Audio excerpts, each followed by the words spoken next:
Não rejeita a oração. Oração é alimento.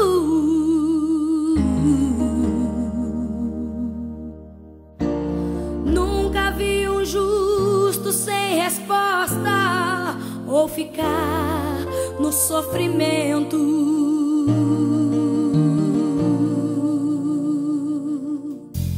Basta somente esperar o que Deus irá fazer.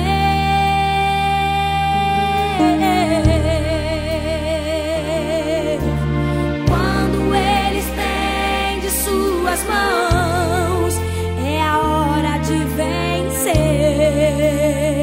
Então louve, simplesmente louve. Tá chorando, louve. Precisando, louve. Tá sofrendo, louve. Não importa, louve. Seu louvor invade o céu. Deus vai na frente, abrindo o caminho, quebrando as correntes, tirando os espinhos. Ordena aos anjos pra contigo lutar. Ele abre as portas pra ninguém mais fechar. Ele trabalha para o que nele confia. Caminha contigo de noite ou de dia. Erga suas mãos, sua bênção chegou. Comece a cantar com muito louvor, com muito louvor, com muito louvor, com muito louvor.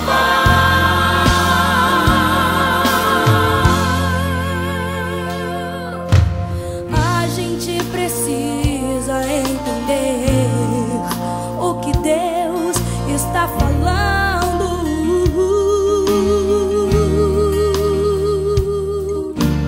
Quando Ele fica em silêncio, é porque está trabalhando.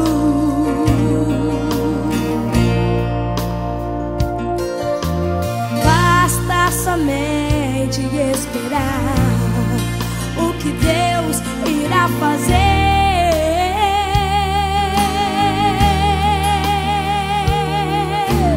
Quando Ele estende suas mãos, é a hora de vencer. Então louve, simplesmente louve. Tá chorando, louve. Precisando, louve. Tá sofrendo, louve. Não importa, louve. Seu louvor invade o céu.